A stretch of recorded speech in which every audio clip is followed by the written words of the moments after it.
Hey everyone, how are you all doing? Here we are, beautiful Malvern Hills in the UK. So we're 3 years into the process now, and as most of our viewers know, we left the country because we were just plain and simply not happy. We decided we were going to travel the world and find a new country to call home. Well, we've discovered that today that's a lot easier said than done. And now, here we are, asking ourselves, are we going to be homeless forever? Jill and I are both from the west coast of Canada. It's a country we have always loved and cherished. We were both actually in disbelief that it came to the point where we were considering leaving. Canada was definitely not the country it used to be. So, after years of watching the demise of our country, we finally said, that's it. We're out of here. Initially, we thought it would be so easy to find a new country that we could call home. We had a long list of prospective new homes, but we soon found out it wasn't only our country that was changing.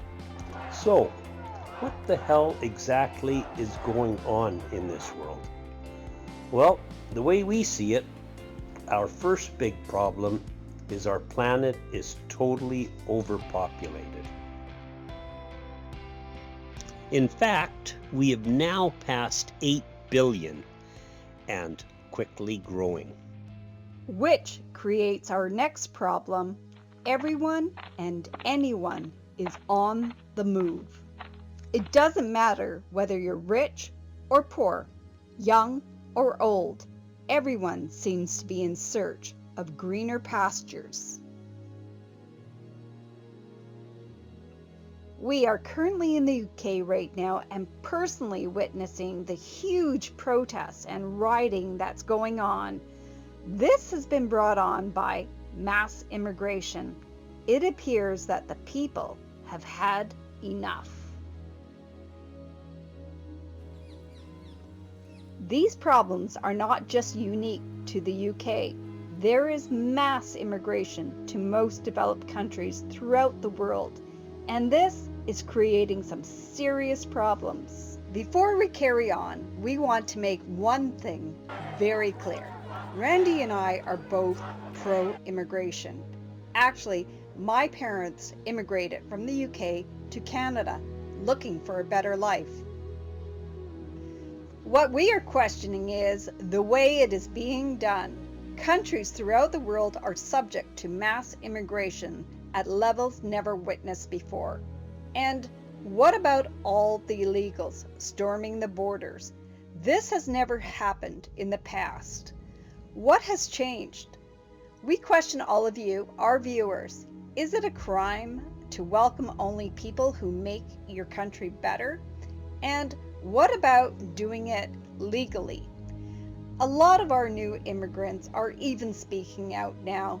They're saying the bad apples now are flocking into our country, are making them look bad. The way we see it, most G20 countries are being impacted negatively by irresponsible, lax, and sometimes non-existent immigration policies.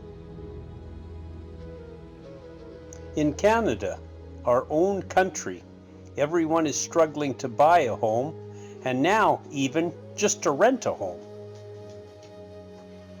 Over 22% of Canadians do not have a family doctor. And now, increasing unemployment with 1/4 of Canadians living in poverty. And right or wrong, guess who's being blamed for all of this? Yep, the new immigrants. Is this really fair? We don't think so. These poor people are just looking for a better life. A lot of them have paid a huge price to come to the promised land. But how many are just being lured here for cheap labor? A recent UN report concluded that Canada's temporary foreign worker program is a breeding ground for modern slavery. Similar problems exist in the US.